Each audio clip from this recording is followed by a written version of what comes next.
Les experts basket saison 2, épisode 9. Très heureux de vous retrouver comme d'habitude sur Monaco Info pour débriefer l'actualité basket de la quinzaine en compagnie de notre consultant Ali Traoré. Bonjour Ali. Bonjour. J'avais l'habitude de dire notre ancien consultant international français, mais le terme n'est plus d'actualité. Vous êtes de nouveau sélectionnable par Vincent Collet. Bien sûr, car j'ai repris du service, j'ai décroché les baskets du mur pour pouvoir enfin avoir comme objectif les Jeux Olympiques de Paris. Et ce serait une première, un joueur évoluant en National 2 qui irait aux Jeux Olympiques. Je suis un prix pionnier en tout, sachez-le.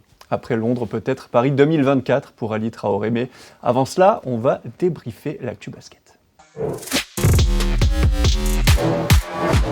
5 matchs cette quinzaine Ali, 3 d'Euroleague, 2 de Betclic Elite avec des scénarios complètement différents. Tout à fait. Lors de ces matchs, on va parler du match qui a le plus marqué, on va dire, les esprits, cette rencontre à domicile entre Monaco et le Real Madrid. Le Real qui n'avait perdu que 2 matchs depuis le début de saison en Euroleague et qui a pris bien 24 points à Gaston Médecin. Je ne sais pas si ça existe, le match parfait en basket, mais on n'en était pas loin, non, sur celui-là. Alors c'est facile de dire après coup, mais je le sentais bien ce match. Je me disais qu'il y aurait moyen d'avoir une belle victoire. Alors par contre, je ne m'attendais pas du tout à cette démonstration de la Roca Team qui à un moment donné a mené de plus de 30 points face au grand Real Madrid. Alors il leur manquait aussi du monde, hein. Il leur manquait leur pivot Walter Tavares, mais ça n'empêche que ça reste une performance absolument extraordinaire. On a revu Jordan Lloyd, 19 points, qui termine meilleur marqueur de la rencontre. On l'a souvent répété, l'importance aux yeux du coach, notamment du meneur de l'arrière américain. Voilà, à quel point pour le reste de la saison, c'est important d'avoir retrouvé Jordan Lloyd. Je pense que voilà, il a montré toute son utilité. On l'a dit la saison dernière, c'était le métronome, à mon sens, le meilleur joueur de l'équipe. Et on voit qu'il y a une équipe avec Jordan Lloyd, l'équipe sans Jordan Lloyd. Pourquoi ? Parce que Jordan Lloyd, c'est quelqu'un qui est très polyvalent, qui donne pas sa part au chien en défense aussi, et qui aussi enlève beaucoup de pression à Mike James. Mike James, forcément, on sait qu'il fait une saison de MVP, mais on a pu le voir, par exemple, notamment face au Panathinaikos, que quand on arrive à le serrer, c'est beaucoup plus compliqué. En plus, il manquait Elio Kobo. Donc, Jordan Lloyd, il est hyper important pour cette équipe de Monaco. Vous avez évoqué le cas de Mike James, qu'on a vu en mode distributeur, facilitateur, 12 passes décisives face au Real. Il a montré une autre facette de son jeu. Oui, une autre facette, une facette plus altruiste. On va dire qu'il a laissé le jeu venir à lui. Oui. Il a vraiment fait briller ses coéquipiers. Parce qu'il a scoré 15 points. En fait, il a dû être responsable d'une trentaine de points par rapport à ses passes décisives et par rapport à son aura. Quand il est à ce niveau-là, il est absolument injouable. Le grand Real Madrid, qui compte parmi son effectif un des meilleurs défenseur d'Europe, qui est Facundo Campasso, n'a absolument rien pu y faire. Et quand il est comme ça, il est absolument extraordinaire. Ça, c'était pour les très hauts, j'allais dire, de la semaine. Il y a eu aussi des très bas dans cette quinzaine, avec un parquet où il est toujours difficile d'évoluer, du côté du Pana, en Grèce, à Athènes, où là, Monaco a pris la marée dès le premier quart-temps, 27-12, et c'était quasiment plié d'entrée. Oui, alors le Panathinaikos, c'est une équipe qui ne réussit pas beaucoup à Monaco. Monaco, c'est une équipe qui perd très peu de ballons. C'est la meilleure équipe de l'Euroleague dans cette catégorie-là. Ils en perdent moins de 10. Et le Panathinaikos, de l'autre côté, c'est l'équipe qui provoque le plus de balles perdues pour les adversaires. Ils en provoquent 14 par match. Et j'ai l'impression que sur les deux confrontations que Monaco a eues face au Panathinaikos, ce sont les matchs où ils ont perdu le plus de ballons. En plus, il y avait un ball handler en moins, 2 ball handlers en moins, Elio Kobo qui était suspendu, et Jordan Lloyd qui a été mis au repos. Donc c'était vraiment très très compliqué, que la création repose sur Mike James et Matthew Strazel, qui a fait un bon match d'ailleurs. C'était pas assez, quoi. Et du coup, Monaco a perdu beaucoup de ballons et s'est fait totalement dominer. Comment on explique cette différence de visage d'une semaine à l'autre, où on les voit quasiment exceptionnels et parfaits contre le Real, complètement dépassés face au Pana? C'est quoi, un problème d'envie, un problème de confiance? Non, pour moi, alors vraiment le match du Panathinaikos, c'est vraiment que c'était des conditions qui n'allaient pas du tout. Je suis persuadé que vous refaites le même match avec Jordan Lloyd, avec Elio Kobo, ça ira beaucoup mieux déjà, clairement. Donc, le Panathinaikos, ils ont vraiment été dominés par une équipe qui ne leur réussit pas du tout et par des circonstances bien particulières. Au classement, donc ça fait 12-10 pour Monaco, qui est de retour à la 7e place, toujours un petit peu ex-aequo avec les équipes. Ça y est, on est revenu dans les clous pour l'objectif, on le sait, le top 6, être dans ces 6 premières places. Oui, bien sûr, l'objectif de la saison, ça doit être le top 6. Pour moi, l'Euroleague cette saison, je l'ai déjà dit, elle est beaucoup plus forte que la saison dernière. Donc du coup, un top 6, pour moi, c'est équivalent à un top 4, carrément, parce que vraiment, se qualifier directement en play-off sans passer par les play-ins, ce serait vraiment une belle performance, étant donné qu'il y a tellement de candidats à cette place. Donc retour dans les clous. Ça va être dur d'y rester. Le prochain adversaire, c'est Anadolu Efes, qui a récupéré pratiquement tous ses blessés et je les ai vus jouer récemment, qui sont vraiment dans une belle bourre, exactement. Donc on retourne avec clous, mais ça va être dur d'y rester. Donc il va falloir rester très très concentré jusqu'au bout. Et pour être parfaitement complet, Monaco s'est aussi imposé à domicile 93-83 face à Baskonia. En ce qui concerne la Betclic Elite, il y avait un choc que l'on attendait tous à Paris, entre le Paris Basket et Monaco. Là aussi, victoire plus 7 des Monégasques. Il fallait toujours l'emporter là-bas, c'est jamais facile désormais. Oui, bien sûr. Alors c'était un match que j'ai pu commenter et qui a été dominé par Monaco de bout en bout. Après qu'il y a eu une espèce de remontada incroyable de Paris avec des shoots complètement dingues à 3 points. Donc c'est pas... le plus 7 ne reflète pas vraiment le match. C'était comme une deuxième fois une domination de Monaco. On voit ce que c'est qu'une grosse équipe d'Euroleague face à une grosse équipe d'Eurocup. Il y a quand même une belle marge entre les deux équipes.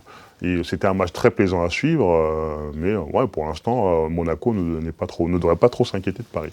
Le Paris Basket qui est dominant pour l'instant en Eurocup. Est-ce qu'on peut s'attendre à voir Paris chipper un petit peu la place de l'Asvel et que désormais la rivalité française soit entre le Paris Basket et la Roca Team? Avant Paris, il y a 2 autres équipes. Alors vous avez dit l'Asvel, mais il y a aussi Bourg-en-Bresse. Bourg-en-Bresse qui est dauphin de Monaco, qui joue un basket absolument extraordinaire, qui est l'une des meilleures attaques, l'une des meilleures défenses. Donc avant Paris, pour moi, il faudrait qu'on parle quand même de Bourg-en-Bresse. Parlons-en alors, Bourg-en-Bresse, les forces et les faiblesses de cette équipe. Les forces et les faiblesses, je vois très peu de faiblesses, je vois beaucoup de forces. Un jeu collectif bien léché, une défense bien solide avec des joueurs de devoir et des talents extraordinaires comme Zachary Rizaché, par exemple. Donc c'est pour moi une équipe très bien coachée par Frédéric Fotoux. Donc moi je pense que la rivalité, on devrait plus la chercher de ce côté-là, pour l'instant. Et sans oublier, pour être là aussi complet sur le championnat de Betclic Elite, Monaco qui a dominé hier l'équipe du Mans 78-74 avec Terry Tarpé qui a joué un vilain tour, à ses anciens partenaires en scorant 15 points. On passe tout de suite à la chronique que vous attendez tous, le point d'Ali. On a la chance d'avoir un big man en plateau, donc on va évoquer un des big men actuels du roster de la Roca Team, c'est Mame Diaité, qui est en train de vivre, 2 saisons en une, très peu utilisé, voire sous-utilisé lors du début de la campagne d'Euroleague, jamais plus de 6 minutes sur les 11 premiers matchs, et là, il a été titulaire dans le 5 majeur, en tout cas 3 fois sur les 5 dernières sorties, avec notamment 14 points et 4 rebonds face à l'Olympiakos. Est-ce que c'est mérité pour Mame d'avoir toutes ces minutes sur le parquet? Bien sûr, c'est mérité. Alors, Mame Diaité, il faut aussi se dire qu'il a été très très blessé pendant la pré-saison. Donc en début de saison, pour moi, il était hors de forme. Donc il a dû se remettre en forme, il a dû se remettre dans le bain. Après, il y a une grosse concurrence, forcément avec Dante Hall et Donatas Motiejunas. Mais là, il a gagné la confiance du coach. Pourquoi? Moi, je ne pense pas que ce soit une histoire de scoring ou autre chose. Je pense que c'est vraiment une question il a su faire des choses que Motiejunas et Hall ne font peut-être pas bien. Alors, je vais rester dans un truc un petit peu technique. Ouais. C'est-à-dire que c'est le joueur qui défend le mieux les pick and roll. Et dans le basket moderne, c'est très important de savoir, de bien défendre les pick and roll. Monaco veut être agressif dessus. Ils veulent qu'ils sortent sur les pick and roll. Ouais. Et actuellement, c'est le meilleur là-dedans. Alors, et je pense qu'il a compris ça, qu'il ne faut pas forcément qu'il rentre, qu'il score comme un fou, qu'il prenne 15 rebonds, mais le coach veut qu'il soit vraiment très solide là-dessus. Et à partir de là, c'est là que je trouve qu'il a réussi à choper la place de titulaire dans cette équipe. Parce que si on devait comparer un petit peu les profils, on a d'un côté Dante Hall à part, high flyer, verticalité, capable de défendre, mais il a un petit peu le même profil, que Donatas Motiejunas, qui va être un pivot plutôt ancré au sol, avec des bonnes mains, capable de jouer comme ça sur du post-up. C'est ça, mais il a plus de mobilité, Donatas Motiejunas, défensivement, ce qui lui permet de grappiller du temps de jeu, parce qu'il allie la dureté de Motiejunas en ayant un petit peu plus de mobilité, alors pas aussi mobile que Dante Hall, mais quand même capable de bien sortir sur les écrans et faire en sorte que la défense collective de Monaco fonctionne. Voilà ce qu'on pouvait dire donc sur le nouveau rôle, et que ça fonctionne plutôt bien pour l'instant pour Mame Diaité. Place tout de suite à la question du jour. La question du jour, Ali, on va parler de l'équipe de France avec la liste sortie par Vincent Collet, les 13 joueurs pour les 2 rencontres qualificatives pour l'Euro 2025. Face à la Croatie, ce sera à Brest, et ensuite, 3 jours plus tard, en Bosnie-Herzégovine. Déjà, première analyse. le retour des joueurs d'Euroleague grâce à ce nouveau calendrier de la compétition européenne, c'est un gros plus pour Vincent Collet et de nombreuses sélections. C'est un gros plus pour de nombreuses sélections, effectivement, de retrouver au moins les joueurs d'Euroleague, ça fait du bien, parce que ces dernières années, c'était vraiment compliqué. Hein. Il fallait aller chercher, alors je ne vais pas vous dire les joueurs du fond du tiroir, mais pas loin, parce qu'il y avait pas quand même, il manquait les meilleurs joueurs européens. On n'aura pas les joueurs NBA, on voit les joueurs, au moins avoir les joueurs Euroleague, c'est très bien. Donc ça permet aussi à Vincent Collet de se construire effectivement un effectif très solide et très, très polyvalent, d'après moi. Vous parlez de construction, il y a notamment 2 petits jeunes, on en a un petit peu évoqué lors du débrief, qui ont gagné leur place notamment en Betclic Elite, Zachary Rizaché et Nadir Ifi, là aussi sélection amplement méritée. Oui, amplement méritée. Hein. Ce sont les 2 sensations de ce début de saison au niveau des jeunes, avec Mathieu Strazel. Oui. Et donc du coup, c'est important de préparer aussi l'avenir, parce qu'il y aura un après Jeux Olympiques, hein, clairement, ce sera la fin d'un cycle, je pense que Vincent Collet arrêtera, donc il est en train aussi d'introduire les prochaines têtes de gondole de l'équipe de France. Nando De Colo, un des habitués, n'est pas là. Ilio Kobo aussi n'a pas été retenu. Côté Monaco, Mathieu Strazel, là aussi, va revenir. Tout à fait, Mathieu Strazel va revenir. Yacouba Ouattara n'a pas été retenu non plus, ni Terry Tarpey, 2 joueurs qui étaient à la Coupe du Monde l'été dernier. Il est en train de faire un petit coup de jeune, il est en train de mettre un petit coup de peinture là-dedans. Donc c'est très bien pour Mathieu Strazel qui fait tourner la boutique de la Roca Team pendant les matchs de Betclic Elite. Donc c'est cool pour lui d'avoir cette expérience. La prochaine échéance, donc on le disait, ce ne sera pas les championnats d'Europe de 2025, mais bien sûr les Jeux Olympiques de 2024 à Paris. Et je vous propose qu'on joue ensemble, mon cher Ali, pour trouver ensemble la sélection idéale que devra faire Vincent Collet pour être sur le toit du monde lors de ces prochains Jeux Olympiques, à commencer donc par les meneurs et les arrières. Je vous écoute, quel est votre choix ? Alors, j'ai pas du tout préparé ça, vous me prenez comme ça, là, brûle pour point. C'est le but. J'aime pas être pris comme ça au dépourvu, mais alors je vais essayer de faire une sélection intéressante. Alors je vais être polémique, Thomas Hurtel. Oui. Pour commencer. Sportivement parlant, en tout cas, il mérite sur la qualité intrinsèque. Voilà, après, il y a quelqu'un que j'aimerais bien voir. Alors, c'est pas ma sélection définitive, mais pour moi, le plus gros chantier que ça aime, c'est le poste de meneur. Parce qu'on sait que Thomas Hurtel, il pourra pas être là, forcément. Mais Kylian Hayes, ce sera intéressant de le voir, parce qu'il a du temps de jeu, même si tout le monde se moque, on dit que c'est le pire joueur de la NBA. Il a quand même du temps de jeu, donc il a quand même des qualités à faire valoir. Et des pourcentages moins dramatiques que l'an dernier, en tout cas, au tir. Surtout que cette équipe a besoin de quelqu'un qui peut driver l'équipe, faire des passes et tout ça, à Wembley notamment, donc il peut être intéressant. Forcément, Sylvain Francisco. Très bon avec le Bayern. Tout à fait. Pourquoi pas tenter un petit jeune à la Strazel, à la Benitez, à voir. Il manque des meneurs ou pas là ? Si Franck Nilikina est en forme, est-ce qu'on le met dans l'équipe ?